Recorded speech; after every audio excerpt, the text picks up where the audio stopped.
Welcome into 101 Sports. It's time for the Week 8 college football analysis and takeaways. Let's get right into it. Starting with the biggest games for the weekend, and we gotta lead off with what Georgia did in Austin, Texas, winning this game 30-15 in what was probably the most impressive win of the weekend.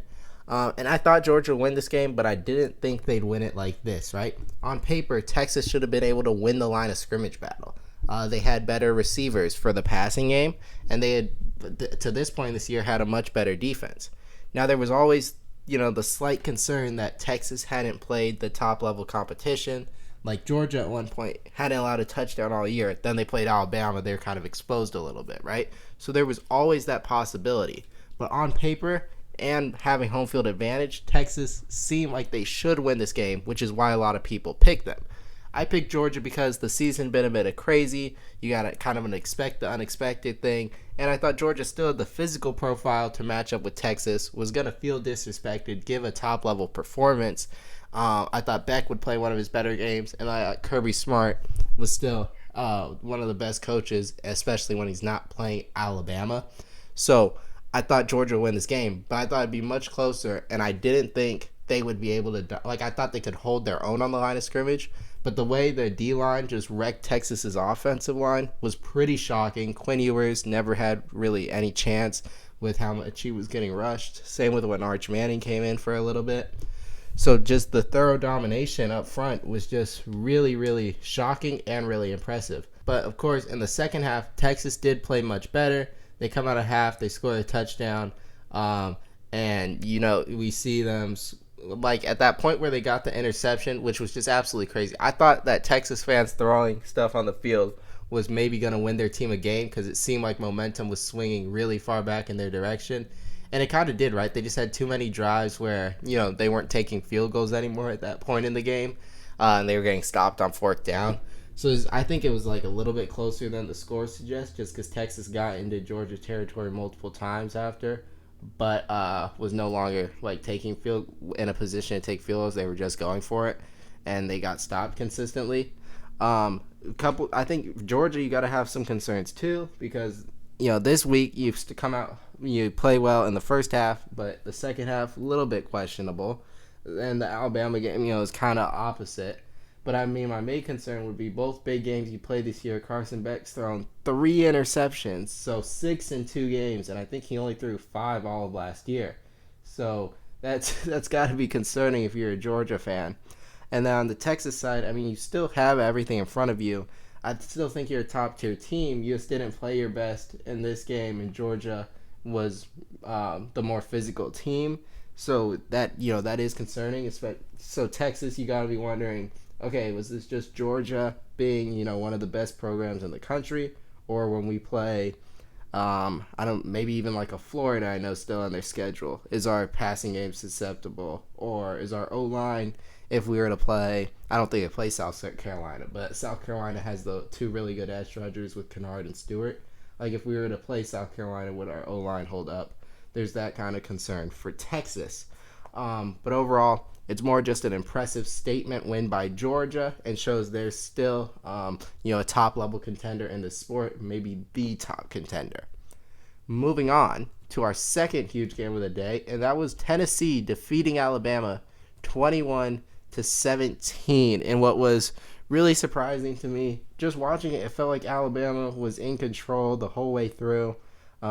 I never really thought, Tennessee's going to win this game. The offense still struggled. Third straight week that they scored 0 points in the first half. And then Alabama wasn't doing much more, but I felt like it was like, okay, they're in control. And then all of a sudden, they were not in control. And they had multiple chances to take the lead back after going down 21-17. But Jalen Milroe, this was really the biggest surprise to me. Jalen Milroe, a player who I picked to finish third in the Heisman, who up to this point this year, I thought had been a Heisman-level contender. I thought he was one of the best quarterbacks in the country, and he looked really, really bad on these last few drives. He's throwing it way over his people's heads. Obviously, he ended the game with the interception. But game on the line, you need your best, your star quarterback to make plays, and he was just not doing that. And he was not only was he not making plays, he was missing easy or like open receivers, and he's just skying it, which was weird, very concerning. Obviously, 2 losses already for Alabama. In a 12-team playoff, you're not eliminated at all, right? It's like if Alabama were to run the table, they're clearly going to make the playoff. But I don't think it's a team right now. It looks like they can run or looks like they would run the table, or can like they definitely could. But I'm saying you shouldn't expect it when you still have road games at LSU, even Auburn, or who's the other team? Auburn or Oklahoma, like, who aren't very good. Two of the weaker SEC teams. With the way Alabama plays so inconsistently, you can't just expect to win those games. And then on the Tennessee side, I think you still got to have the same concerns you had before. The offense has come out extremely sluggish and slow the past 3 weeks, and the defense has had to carry you, which obviously it's a great defense. Like we saw it won you this game essentially. I mean, Nico and the offense stepped up at the end, but the defense carried you through this game, carried you to the Florida game. But there are going to be games like the Arkansas game where it doesn't carry you all the way through, and if this offense doesn't start making plays, you're going to lose more games. Like, you still have Georgia. This doesn't look like a team that could beat Georgia right now. You still have, let's check the schedule real quick. So the other 3 aren't the hardest, right? Kentucky, you would think you should win that game, especially coming off a bye. And Mississippi State, you think you should win. At Vanderbilt, it's actually, kind of a tough game with the way Vanderbilt's playing. So, I mean, Tennessee, you expect them to lose the Georgia game, but obviously nothing you can just lock in at this point. So winning this game, I do think they put themselves in a position to be a playoff team, or at least good position to have the opportunity to be in the playoff. But I think there's a lot of concerns for this team, and I think they have a lower ceiling than Alabama. If Alabama plays up to standard, not up to standard, but plays like their top-level performance that I know they're capable of, they can beat. Like, we saw what they did in the Georgia game. I don't know if Tennessee has that level of game in them, but it doesn't matter because they won this game.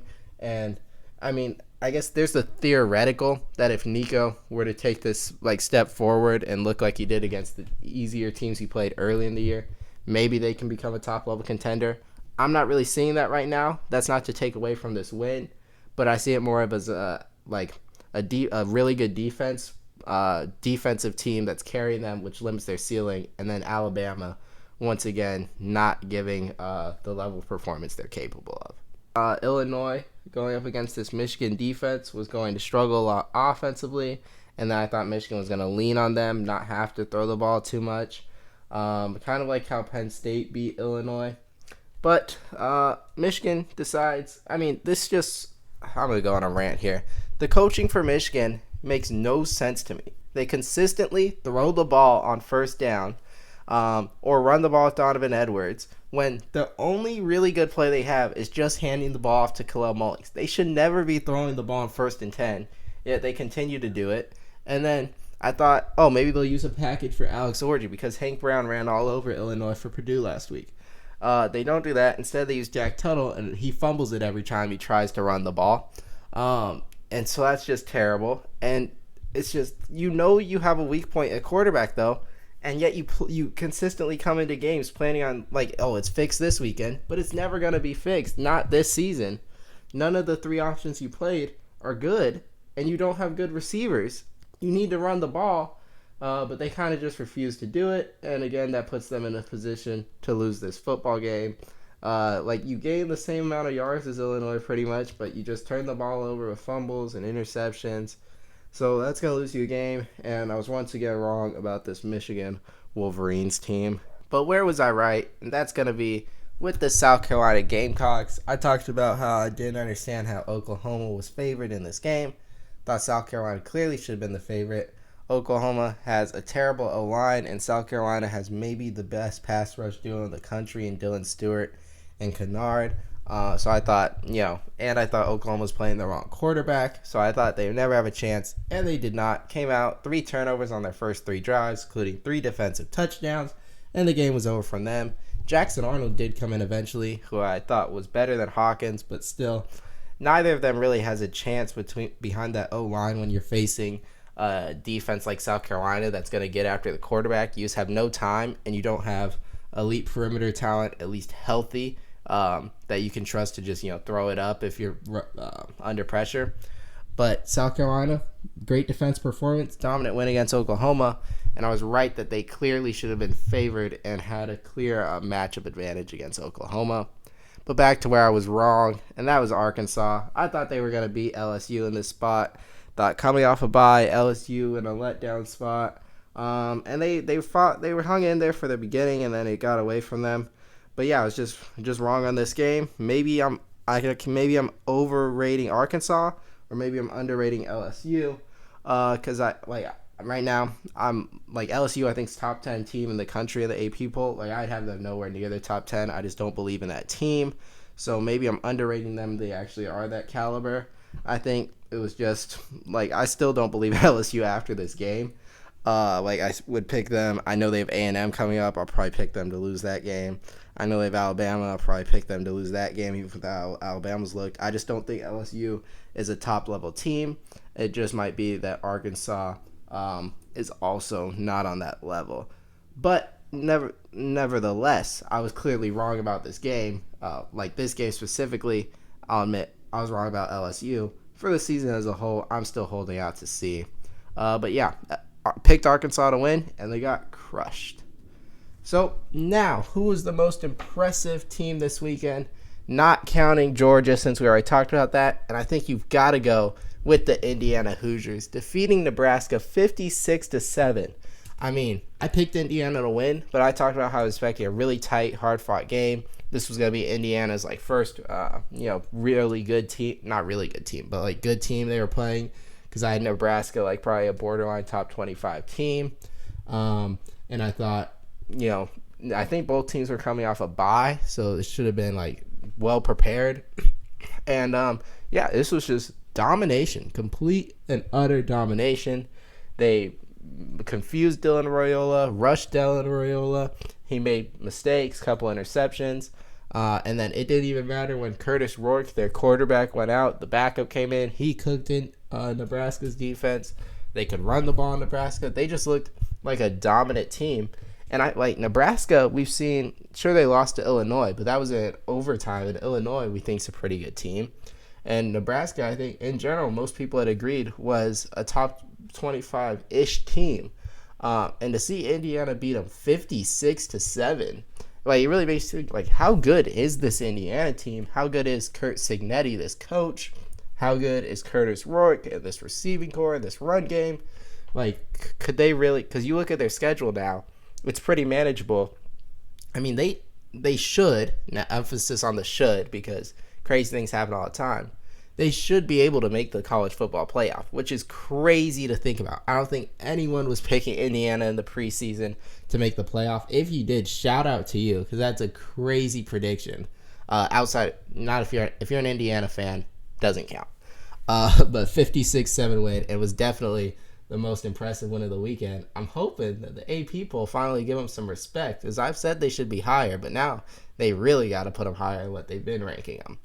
As far as the most surprising result from the weekend, I'm going to go with USC losing to Maryland 29-28. I wasn't really watching this game too much. It seemed like USC had in control the whole game. I think it was 28-14. Then it was 28-22. I was like, oh, okay, this is interesting. But then they stopped Maryland, and it looked like they were going down the field. I thought they were a win.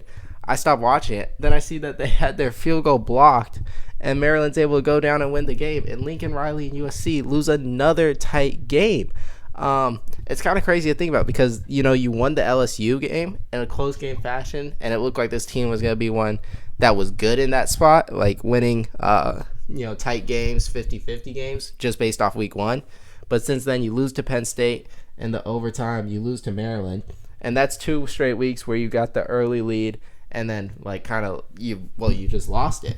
But it's interesting because the other game you lost because it's your 4th loss of the season. You lose to Michigan and Minnesota, where you got down early, fought back in the second half, and then but couldn't either quite finish the comeback or allow the other team to score at the end after you had the comeback, which was, I think, what happened in both games, actually.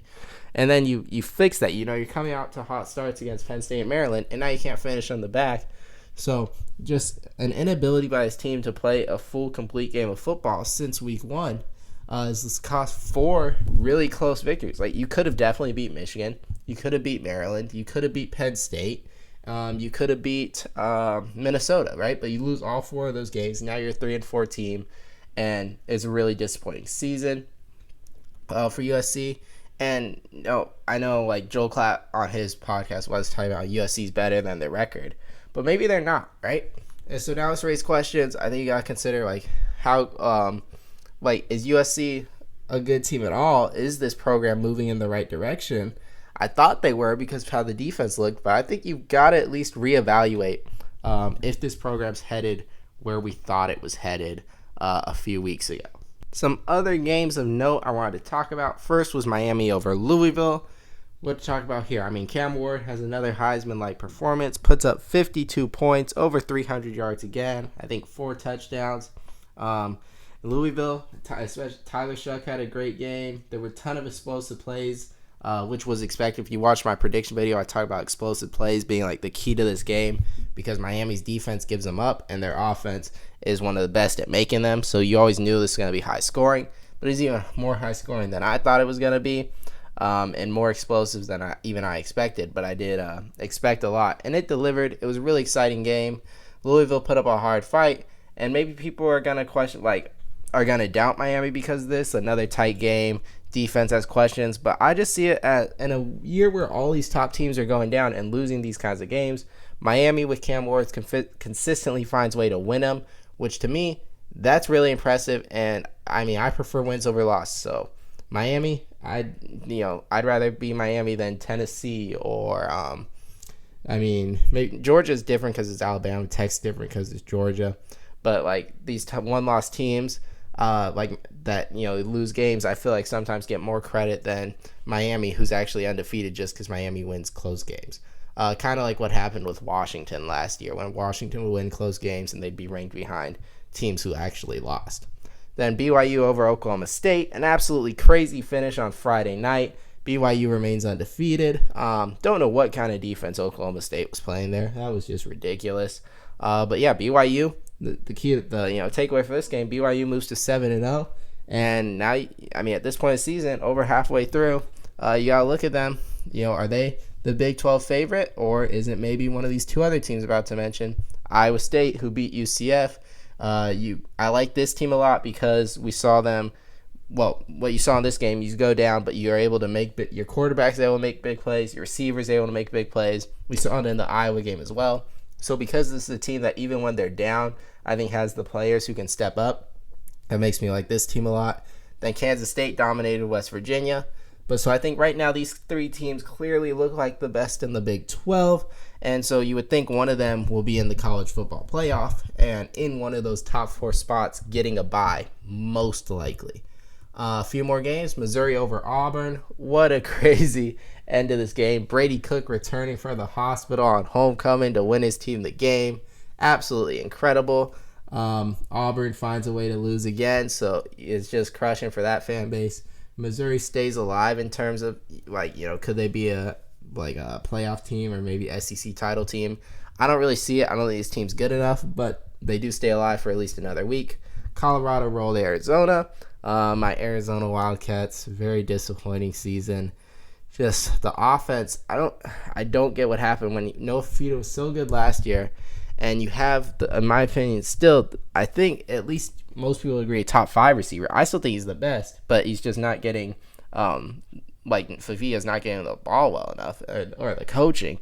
I think you still have weapons, and you just can't put points on the board. Very frustrating as an Arizona fan. Then Notre Dame beat Georgia Tech. Georgia Tech was playing backup quarterback, so you would expect this. But now this sets up a huge game with Navy, undefeated Navy. And Notre Dame, you would I'm sure they expect you should beat. Left on your schedule, you have Florida State, Virginia, USC, Navy, Army. If you win all those games, you're set up to make the college football playoff. And then Florida, with DJ Lagway getting his, first game where he's just the guy, beats Kentucky. So those are the, other games to talk about. But now for our biggest takeaways from the weekend. And at number 3, I'm saying it's officially wide open. The season is officially wide open with Texas going down because that was the last chance at, this dominant team. If they'd come out crush Georgia by double digits, we'd be like, okay, Texas is the favorite. But now with Texas going down, Oregon's going to take up that number 1 seed. But we know Ohio State could beat Oregon. They pushed them to the wire. Obviously, Ohio State lost to Oregon. Penn State, we've seen struggle. Georgia, Alabama, Texas, Miami. So all the top teams have struggled or lost. And now it's officially a wide open season. Not anybody's, but any of these top teams, probably you can make the case for at least like 8 teams, I would say, could win the national title, which is going to make for a really exciting end of the season. It's going to be unpredictable because, you could even, like Alabama or Ole Miss, right, could still win the national title if they get hot at the end of the season in this new format. So it'll be exciting.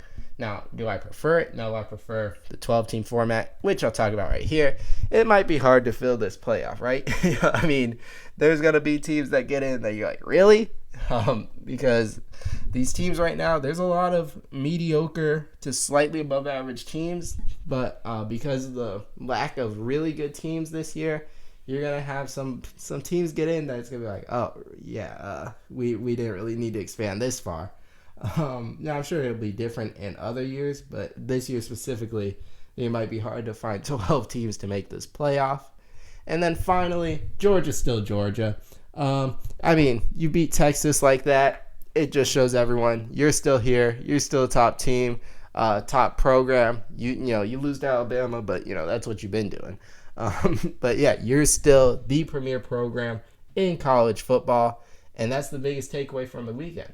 Let me know what your guys' biggest takeaways were. I'll see you guys for predictions for this next week coming up on Tuesday. Thank you all for watching. Until next time.